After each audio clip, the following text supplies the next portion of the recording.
وجنة أرضها السماوات والأرض أعدت للمتقين الذين ينفقون في السراء والضراء والكاظمين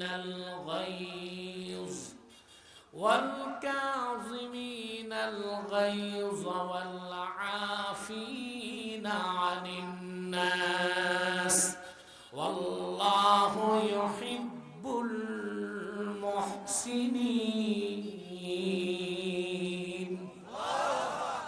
আল্লাহ রাব্বুল আলামিন বলেন, বান্দারা তোমরা দ্রুত আল্লাহর রহমত ও মাগফিরাতের দিকে দৌড়াও, আল্লাহর জান্নাতের দিকে দৌড়াও, যে জান্নাতের প্রশস্ততা আকাশ ও জমিনের প্রশস্ততার সমান।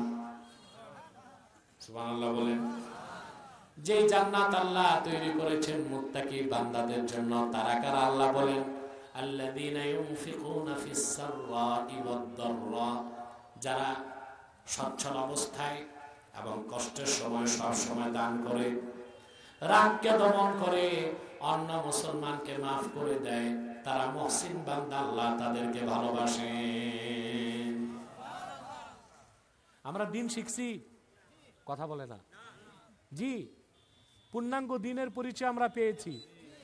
ঈমান, ইসলাম, ইহসান তিনে মিলে দিন ইসলাম। দিনের কয়টা অর্থ তাও আমরা শিখছি। আমরা দিনদার হব তো? আমরা যখন পুরা দিনদার হয়ে যাব, তখন আমাদের দ্বারা আল্লাহ তাআলা বাংলাদেশের দিনকে প্রতিষ্ঠিত করবেন। সুবহানাল্লাহ। এরপর আল্লাহ তাআলা বলেন, ওয়া আতমামতু আলাইকুম নি'মাতি, তোমাদের উপর আমার নিয়ামতকে পরিসমাপ্ত করলাম। তারপরে বলেন, ওয়া রাদিতু লাকুমুল ইসলাম দীনা। সুবহানাল্লাহ। এই ওয়া রাদিতু লাকুমুল ইসলাম দীনার ব্যাখ্যা আমি করব না, ব্যাখ্যাটা করে গেছেন আব্দুল্লাহ বিন আব্বাস রাদিয়াল্লাহু তাআলা আনহু। ওনার ব্যাখ্যাটা তানবীরুল মিকবাস মিন তাফসীর ইবনে আব্বাস এসেছে। আব্দুল্লাহ ইবনে আব্বাস রাদিয়াল্লাহু তাআলা আনহুমা সূরা মায়দার যে আয়াত থেকে আমি তাফসীর শোনাচ্ছি, এই আয়াতের ব্যাখ্যায় তিনি বলেন, ওয়া রাদিতু লাকুমুল ইসলাম দীনা আই আখতারতু লাকুমুল ইসলাম দীনান ফাকাত। আল্লাহ বলেন, আমি সমস্ত ধর্ম, কর্ম, তন্ত্র, মতবাদকে রহিত করে দিলাম, আর শুধুমাত্র মুহাম্মদ সাল্লাল্লাহু আলাইহি সাল্লামের আনিত দ্বীনকে স্বীকৃতি দিলাম। আল্লাহর মনোনীত দ্বীন কি? এখন কল্যাণ ও মুক্তির জন্য শুধুমাত্র ইসলাম, একমাত্র ইসলাম, কেবলমাত্র ইসলাম। এখন বাংলাদেশে যে বলছি, কিছু আলেম ওলামাও বিক্রি হয়ে গেছে। কথাটা একটু খুলে বলবো। আমেরিকাতে পৃথিবীতে 101টা অস্ত্র কোম্পানি আছে। কতটা? এর মধ্যে 51টাই আমেরিকাতে। এর মধ্যে সেরা 5টা লকহিড মার্টিন সহ আমেরিকাতে। এখন আপনারা জানেন পৃথিবীতে সবচেয়ে চড়া ব্যবসা হচ্ছে অস্ত্র ব্যবসা। তো যুদ্ধ যদি না থাকে অস্ত্র কেউ কিনবে? কথা বলেন। আরে ভাই, আপনি যদি খ্যাত না করেন তাকে সার বিক্রি হবে? বীজ, ট্রাক্টর, খ্যাত তো করতে হবে। তো অস্ত্র ব্যবসায়ীরা অস্ত্র তো বিক্রি করতে হবে। তখন ইহুদিরা একটা, এই অস্ত্র ব্যবসায়ী যারা আমেরিকাতে, ওরা একটা ফাউন্ডেশন খুলছে, এটার নাম র্যান্ড কর্পোরেশন। কি নাম?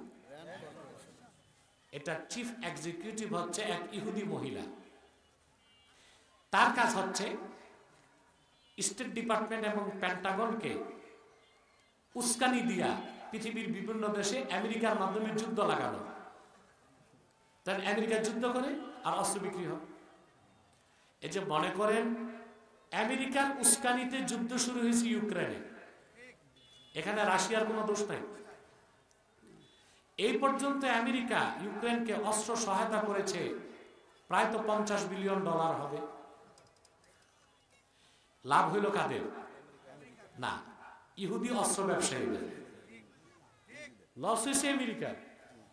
ইউক্রেন নামক দেশটা শ্মশান হয়ে গেছে। লাভ হইল কাদের? ওদের অস্ত্র বিক্রি হয়েছে।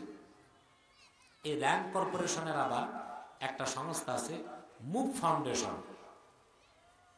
এই মুভ ফাউন্ডেশনের কাজ হচ্ছে, র্যান্ড কর্পোরেশনের কাজ হচ্ছে যুদ্ধ লাগানো, আর তারা চেষ্টা করে সবসময় যুদ্ধটা হবে মুসলমানদের বিরুদ্ধে। মুসলমান যেন আবার জিহাদের অস্ত্র হাতে তুলে না নেয়, এজন্য মুভ ফাউন্ডেশন মুসলিম রাষ্ট্রগুলোতে কাজ করে। আলেম ওলামা স্কলারদেরকে তারা কিনে ফেলে, তারপর এই আলেমরা মানুষকে ইন্টারফেইথ আন্তঃধর্মীয় মতবাদে সবক দেয়। বুঝেন না? দেখা যায় একটা সেমিনারে একজন আলেম বসছে, একটা হিন্দু ঠাকুর, একটা ব্রাহ্মণ, একটা বৌদ্ধ পুরোহিত। ওখানে কি করে?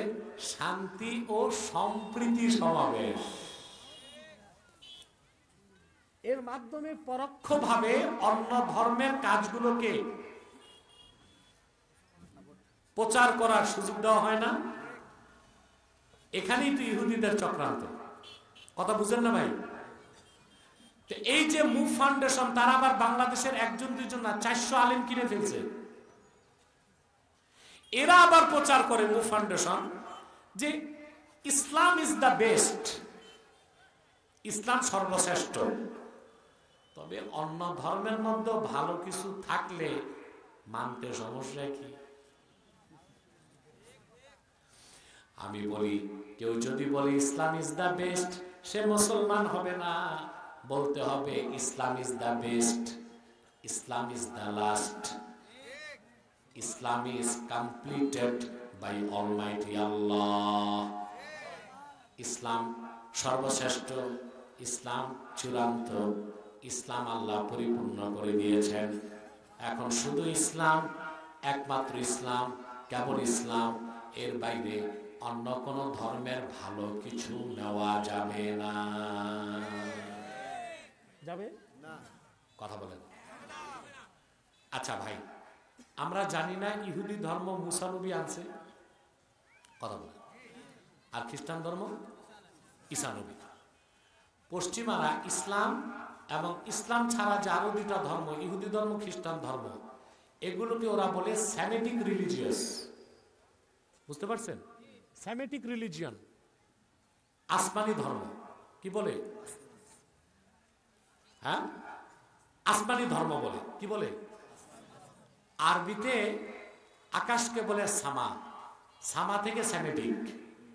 অর্থাৎ যে ধর্মগুলো কোনো এক সময় আসছে কোত্থেকে? আসমান থেকে।